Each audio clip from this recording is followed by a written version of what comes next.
పల్లె పల్లెన సువార్త పనులే జరగాలి, పట్టణాలలో ప్రభు సభలే చెయ్యాలి. పల్లె పల్లెన సువార్త పనులే జరగాలి, పట్టణాలలో ప్రభు సభలే చెయ్యాలి. ప్రజలందరూ ప్రభుని నమ్మాలి, పరలోకమే ఉన్నదని తెలియాలి.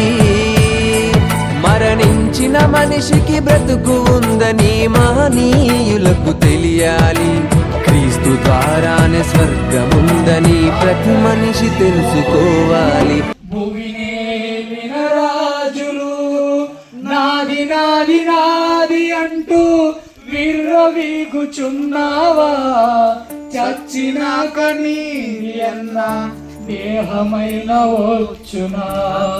నాది నాది నాది అంటూ విర్రవీగుచున్నావా, చచ్చినాక నీది అన్న దేహమైన.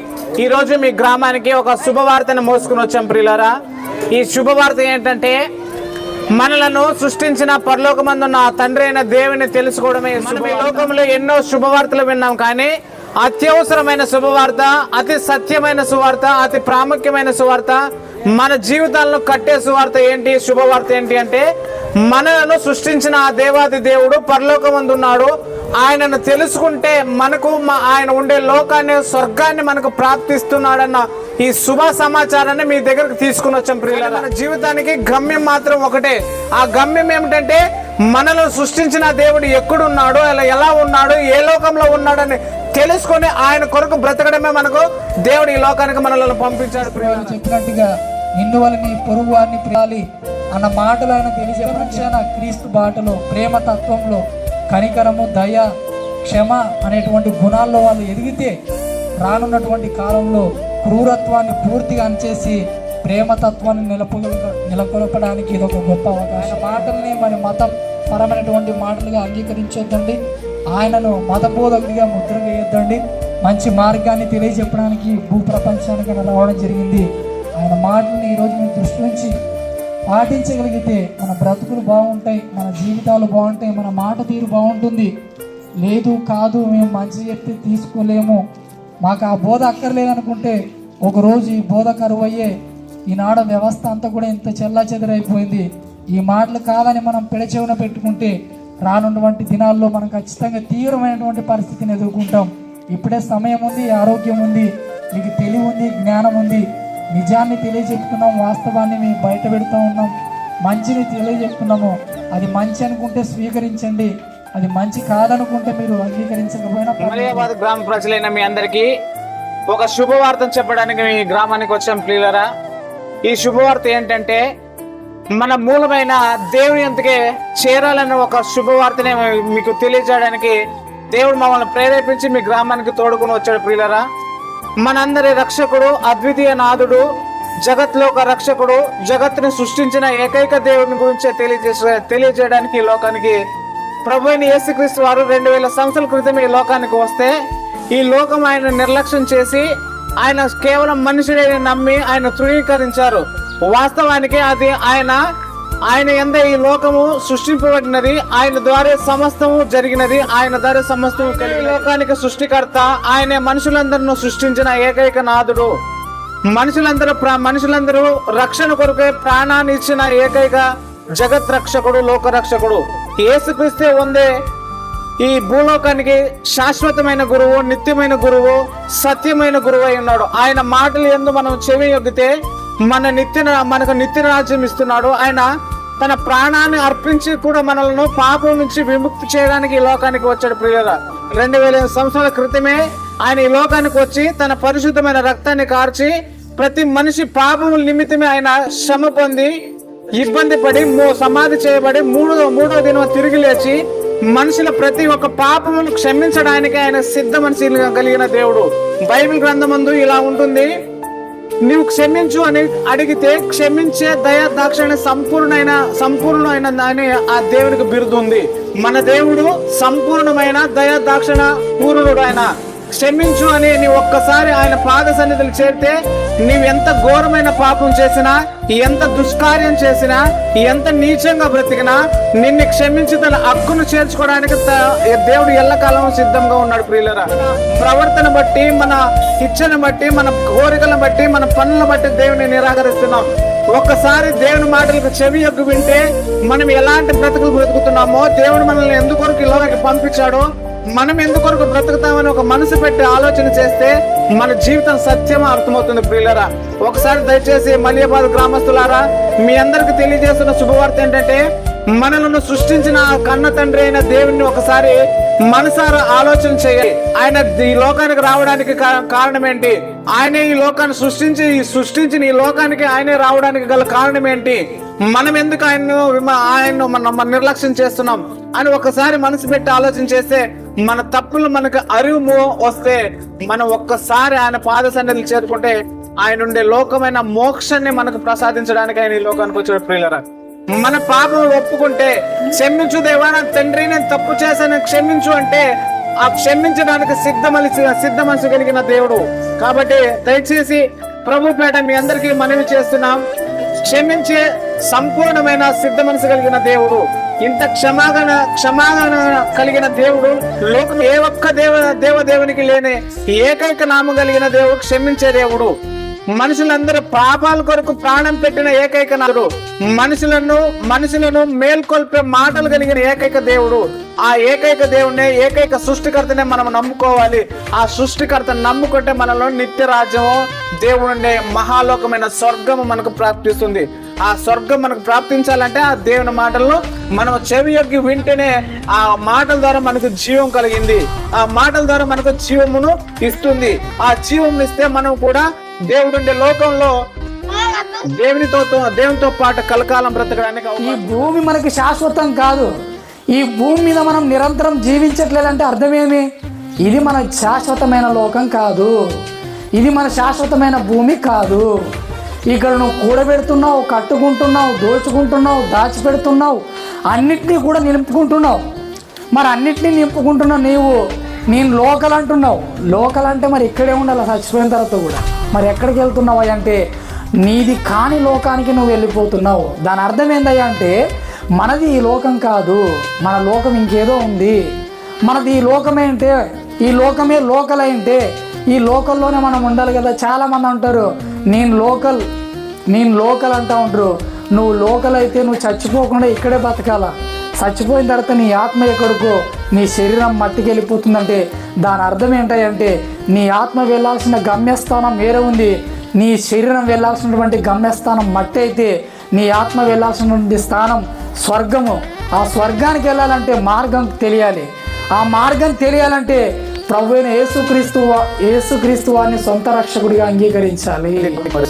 తెలిపే విషయం ఏమనగా, మరి ఈ లోకంలో పుట్టిన ప్రతి మనిషి కూడా ఈ లోకాన్ని విడిచిపెట్టి వెళ్ళక తప్పదు. కాబట్టి అసలు మానవ జన్మ దేవుడు ఎందుకు ఇచ్చాడు, అసలు దేవుడు ఎందుకు చేశాడు, అసలు మన ఉన్న కారణం కనుక అసలు సిసలైన జీవితం ఏంటనేది మనం మొట్టమొదట తెలుసుకోవాలి.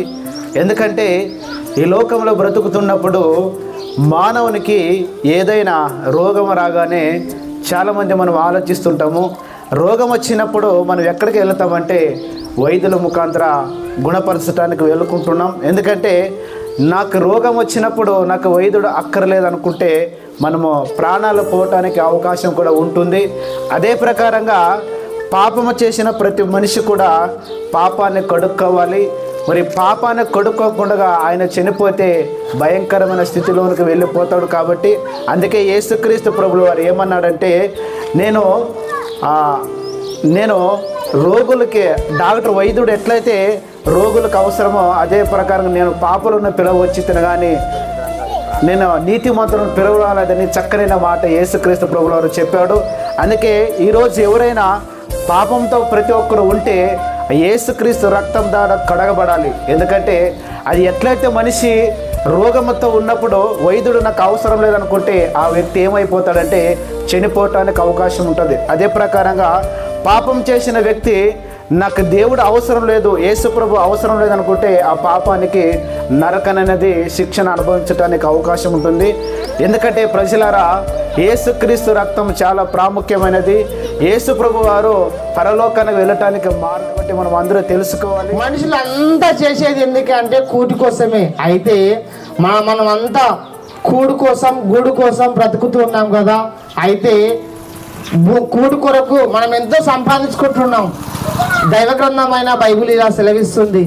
ఒకడు ఆస్తిని సమకూర్చుకున్నాడు, అనేకమైన సంవత్సరాలకు ఆస్తి సమకూర్చుకొని నా ప్రాణమా తిను తాగు సుఖించని చెప్పుకుంటుంటే, వెరివాడా ఈ దేవుడు ఈ రాత్రి నీ ప్రాణం అడుగుతున్నాడని మరి అతన్ని ప్రశ్నించాడు. నిజమే కదా, మనం ఎంత చేసినా ఎన్నాళ్ళు బ్రతికినా ఒకరోజు మనకు మరణం వస్తుంది కదా. మనమంతా కూడా చనిపోయిన వారు బ్రతికారా అని ఆలోచిస్తే ఎవరు కూడా బ్రతకలేదు. అయితే 2022 సంవత్సరాల కిందట, 25 సంవత్సరాల కిందట ఒక వ్యక్తి వచ్చాడు. ఆయనే యేసు ప్రభువు. ఆయన భూమి మీద 33 సంవత్సరాలు బతికాడు. బతికిన తర్వాత ఆయన దేశస్థులు మరి యూదులు కుట్రపడి శిలువలో ఆయనను చంపారు. కానీ ఆయన మాత్రం తిరిగి లేచాడు. మనకి తెలియని రీతిలో ఒక వ్యాధిని నివసిస్తుంది. అది ఏమిటంటే పాపం అనే వ్యాధి, మనలోన క్రూరత్వం అనే ఒక వ్యాధి, మనలోన మోసం అనే వ్యాధి, మనలోన దుష్టత్వం అనే వ్యాధి, ఇవన్నీ కూడా మనలోన నివసిస్తున్నారు. వీటిని బాగు చేయడానికి భూమి మీద ఏ ఒక్క డాక్టర్ కూడా లేడండి.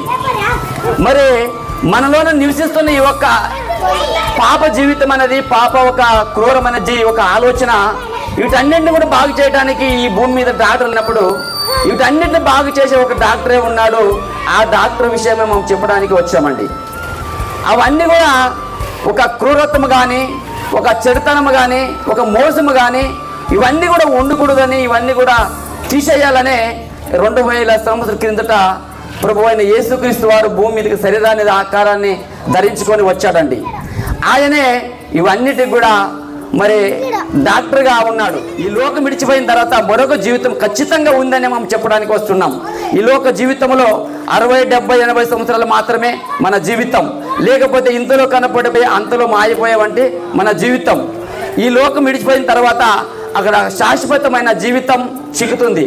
ఆ ఒక శాశ్వతమైన జీవితానికి ఒక నరకం ఉంది, ఒక నెమ్మది పొందే ఒక స్వర్గం ఉంది. ఆ స్వర్గం చేరాలంటే లోకరక్షకుడైన యేసుక్రీస్తుని అంగీకరిస్తే మాత్రము ఆ స్వర్గం వస్తుంది. యేసుక్రీస్తుని అంగీకరించలేకుంటే చనిపోయిన తర్వాత కోట్ల సంవత్సరం అగ్నిగుండ కాలిపోయేది సిక్కుతుంది. ఇది దొరుకుతుంది. ఖచ్చితంగా చనిపోయిన తర్వాత మరొక లోకంలో మన జీవితం ఉందని మీకు ప్రేమపూర్వకంగా మనవి చేస్తూ ఈ ఒక సత్యాన్ని తెలియజేస్తున్నాను. ఈ సత్యాన్ని ఎవరు కూడా మరి మర్చిపోకుండా తెలుసుకొని ఖచ్చితంగా మన లోకరక్షకుడైన యేసుక్రీస్తు వారిని అంగీకరించుకోవాలి. ఈ భూమి మీద ఉంటున్న ప్రతి ఒక్కరు కూడా యేసుక్రీస్తుని అంగీకరించాలి. యేసుక్రీస్తు నమ్ముకుంటే మాత్రం మరొక నిత్యమైన రాజ్యము దొరుకుతుందని మీకు ప్రేమపూర్వకంగా మనవి చేస్తూ మరి మాటలు ముగిస్తున్నాను. చిన్న ప్రార్థన చేసుకొని మరి ఒక మాటలు ముగిస్తున్నాను. పరిశుద్ధుడా, మహోన్నతుడా, మహిమగల దేవ తండ్రి, ఈ మలియాబాద్ గ్రామంలో ఉన్న ప్రజలందరికీ తండ్రి, నీ పిల్లలకు తండ్రి శుభవార్తను తెలియజేశాం నాయన. ఇదిగోండి తండ్రి, విన్న నీ బిడ్డలందరూ కూటమి బట్టి తండ్రి నీకే కృతజ్ఞతలు, స్తుతులు, స్తోత్రాలు చెల్లిస్తాం తండ్రి. ఈ మలియాబాద్ గ్రామంలో ఉన్న పెద్దలను, చిన్నలను, పిల్లలను తండ్రి, యవనస్తులు ప్రతి ఒక్కరి కొరకు ప్రార్థిస్తున్నాం నాయన తండ్రి. ఇదిగో నన్ను తండ్రి, నీ బిడ్డలు ఎంతో ఆసక్తి కలిగి ఎంతో తండ్రి కష్టపడుతూ బ్రతుకుతున్న ఈ సమాజం అంతా తండ్రి నీ కృప ద్వారా తండ్రి బలపరిచి, భద్రపరిచి, కాచి కాపాడమని కోరుతున్నాం తండ్రి. ఇదిగో నన్ను తండ్రి, గ్రామంలో ఉన్న ఎవరైనా అనారోగ్యంగా ఉంటే తండ్రి వారి కొరకు కూడా ప్రార్థనిస్తున్నాం తండ్రి.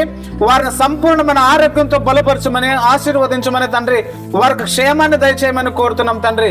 ఎవరైతే ఇబ్బందులో ఉన్నారో వారి ఇబ్బందుల నుంచి పరామర్శించమని కోరుతున్నాం తండ్రి. ఎవరైతే కష్టంలో ఉన్నారో ఆ కష్టం నుంచి విముక్తి దయచేయమని కోరుతున్నాం తండ్రి.